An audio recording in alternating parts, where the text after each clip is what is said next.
ધોરાજી પંથકમાં મેઘરાજાની ધમાકેદાર એન્ટ્રી સાથે જ પ્રથમ વરસાદે અનેક વિસ્તારોને પાણીમાં ગરકાવ કરી દીધા છે।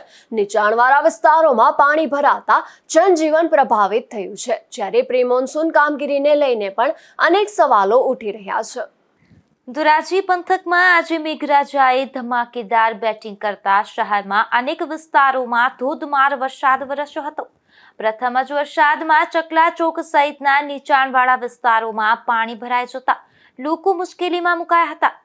મુખ્ય માર્ગો પર ઢીચણસમાં પાણી ભરાઈ જતા વાહન ચાલકો અને રાહદારીઓને અવરજવર કરવામાં ભારે હાલાકીનો સામનો કરવો પડ્યો હતો। અનેક વાહનો ધીમી ગતિએ પસાર થતા જોવા મળ્યા હતા। વરસાદી પાણી બજાર વિસ્તારમાં દુકાનોની બહાર સુધી પહોંચી જતા વેપારીઓમાં પણ ચિંતા અને નારાજગી જોવા મળી હતી। સ્થાનિક લોકોનું કહેવું છે કે પ્રથમ જ વરસાદમાં આવી સ્થિતિ સર્જાતા પ્રી મોન્સૂન કામગીરીની અસરકારકતા સામે સવાલો ઊભા થયા છે। સ્થાનિકોએ તંત્રને વરસાદી પાણીના ઝડપી નિકાલ માટે અસરકારક આયોજન કરવા તેમજ ભવિષ્યમાં આવી પરિસ્થિતિ ન સર્જાય તે માટે કાયમી ઉકેલ લાવવાની માંગ કરી છે। Bureau report, Gujarat news, Dhoraji.